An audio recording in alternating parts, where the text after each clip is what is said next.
अलिक राम्रै गर्यो भने मिलाइदिउँला त पनि अब हेड सरलाई भन्यो अरे हेड सरलाई सम्झाउनु पर्छ चन्द्रबहादुर चाहिँ यहाँ अब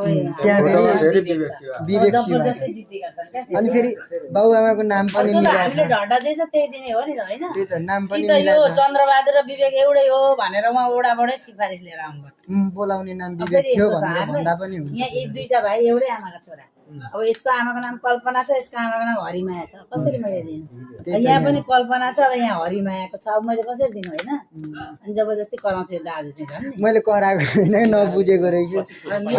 यो पहिलो कुरा यो मिलाऊ वडाले मिलाइदिन्छ नगरपालिकाले केले मिलाउँछ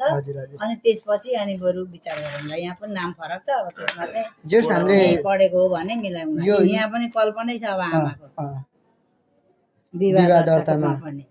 त्यही त हामीले यो मिलायौँ कि त दुईटा आमा हुनुपर्छ अब त्यस्तो हो भने बरु त्यस्तो हो भनेर लेखेर दिन सकिन्छ हामीले यो सच्यायौँ भने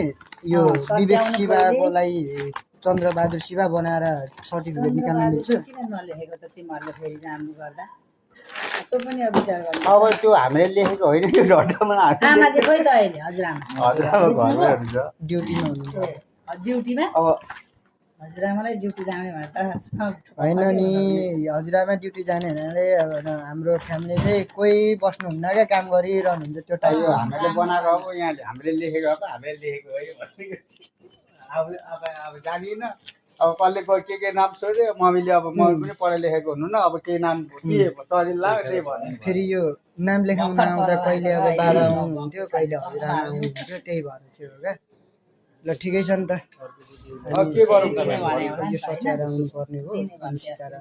दाल जिउसँग कुरा गर्नुपर्ने भयो त्यति हो अब